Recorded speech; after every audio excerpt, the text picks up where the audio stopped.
Осы сөйлемді басынан бері салшы, жарықтық деген жерден. Кеттік. Жарықтық пайғамбарымыз саллаллаху алейхи уассалам Меккедегі мүшіріктердің зұлымдығы шектен шығып кеткен соң, сапарға шығуға бел буыпты. Жанына Әзіреті Әбу Бәкірді алыпты. Алла оған разы болсын.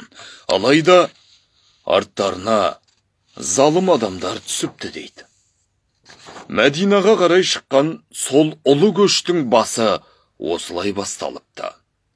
Бірақ қараңғы түнде ізінен қалмай келе жатқан қара жүректі адамдар бар еді. Олар жарықтық пайғамбарымыз шөлді кесіп өтіп, Мәдинаға бармай тұрып, оны тұзаққа түсіргісі келіп еді. Олардың көзіне түспеу үшін атыңнан айналайын пайғамбарымыз жарықтық пен Әзіреті Әбу Бәкір бір үңгірге жасырыныпты. Әуелі үңгірге ғаламның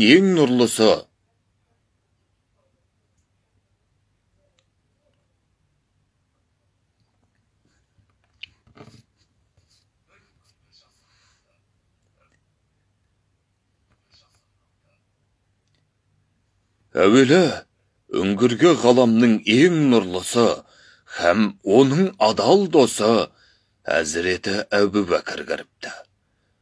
Әрине үңгір болған соң оның ішінде шаяны, жыланы, қара құрты болмас па?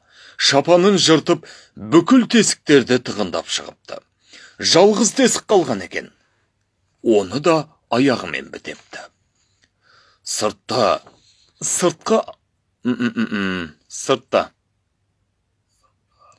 Сырта адам, іші арам қаншерлер, іште нағыз жыландар. Әзіреті Әбу Бәкір күні бойы аяғын шаққан жыланның уын жұта береді. Сол арада жарықтық пайғамбар да оянып, адал досының ауырсынған жүзін көріп, жылы күлімсірепті. Сол күлімсіреуден Әзірет... солдан бересіз. Сол күлімсіреуден кейін Әзіреті Әбу Бәкірдің бүкіл қиналысы қолмен сылығандай жоқ болыпты. Алайда үңгірдің аузында адамдар әлі тұр еді. Олар енді ішке кірмекші болыпты. Күтіп. Үңгірдің аузын адамдар әлі күтіп тұр еді. Олар енді ішке кірмекші болыпты. Бірақ үңгірдің кіре берісіне өрмекші жіңішке торы тоқып, көгершін ұя салыпты. Олар өзара тәжікелесіп кетеді. Біреулері, мынау ескі өрмекші торын көрдіңдер ме? Іште болуы мүмкін емес, кетейік деседі. Сөйтіп кетіп қалыпты. Алла бәріне күші жетуші. Өзінің сүйіктісін жіңішке ғана өрмекші торының артына жасыра біледі ғой. Құдайдың құдіретін көрмейтін көз...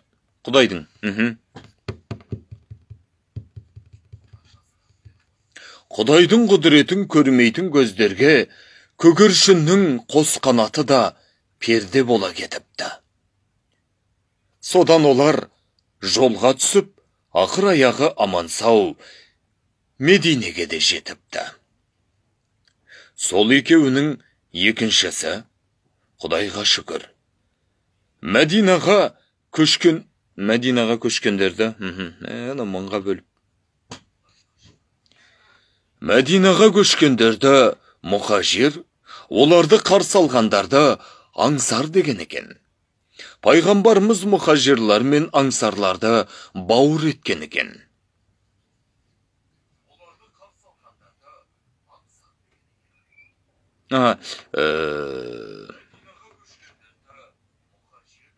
Оларды бере-бер.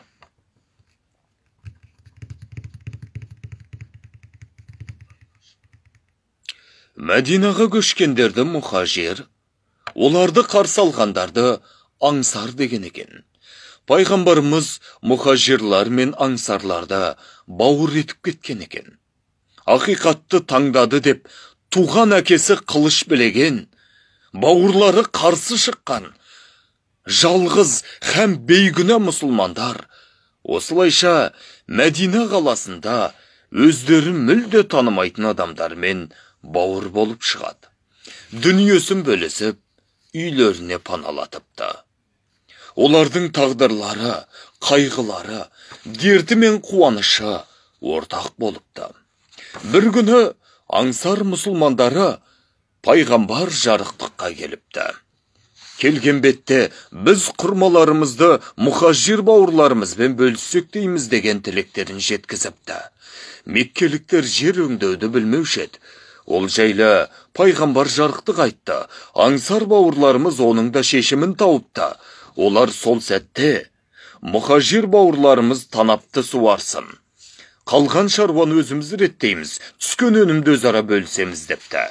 Құрмасы мол, топырағы құнарлы, адамдары опалы Мәдинеттің тойсы.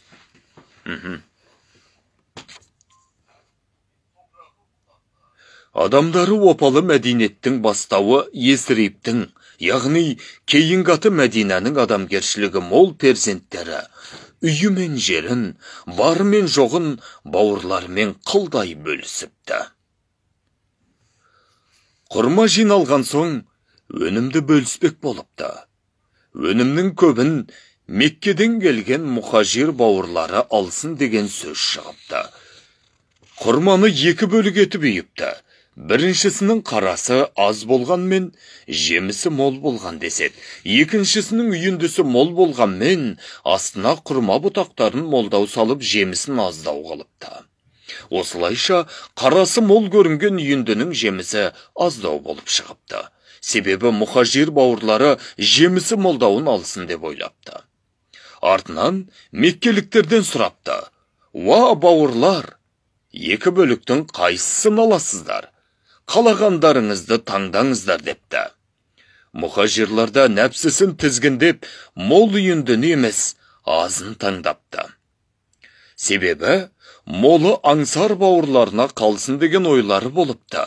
Аңсар бауырлар бұған қатты қуаныпты. Себебі, жемістің көбі мұхажир бауырларға тиді ғой. Өздеріне аз құрмамен мол құрма бұтақтары ғана тиіпті. Есесіне бауырларға көмектестік ау деген қуаныштан көңілдері көкке қып. Есесінеден берізіш.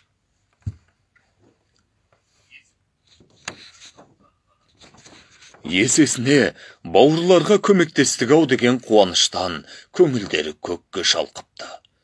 Себебі олар бауыр еді. Міне сол бауырластық жемісі Бәдірдегі жеңіске жеткізді. Сол бауырластық жемісі жахилдікке бір жола тоқтау салды. Сол арқылы Меккені бағындырды. Сол күні құрманы бөліскендер ғажайып нұрды әлемнің әрбір бұрышына жеткізді. Ал енді бауырларым, есік алдында, ал ендіден берсіш.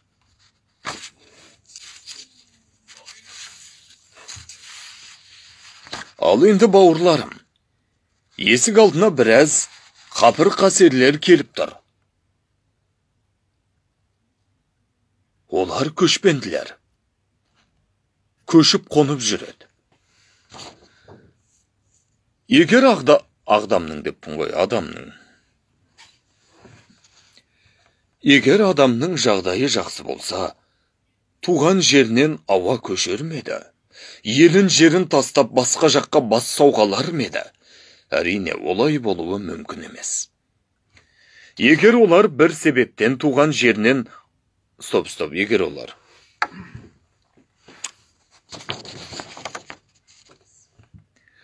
Егер олар бір себептен туған жерінен ауса, біз аңсар болуымыз уәжіп. Мұнаны ұмытпаңдар, бауырлар. Не мұхажир болыңдар, не аңсар болыңдар. Керек болса, жолдағы қиналған мүсәпірлердің есігіне тор құрған өрмекші, не ұя салған көгершін болыңдар. Алайда не болса да, мұхажирді шаққан жылан болмаңдар.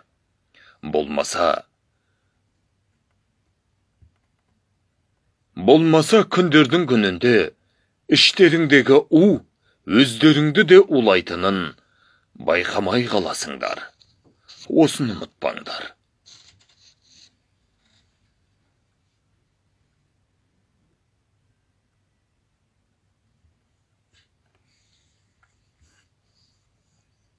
Олар біздің махалламызға келді.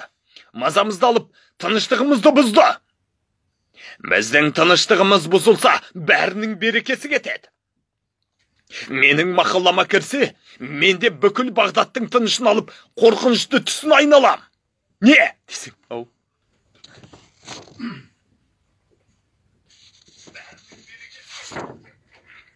Менің махаллама кірсе, менде бүкіл Бағдаттың тынышын алып, қорқынышын түсіне айналам. Әкең бас. Қорқынышты.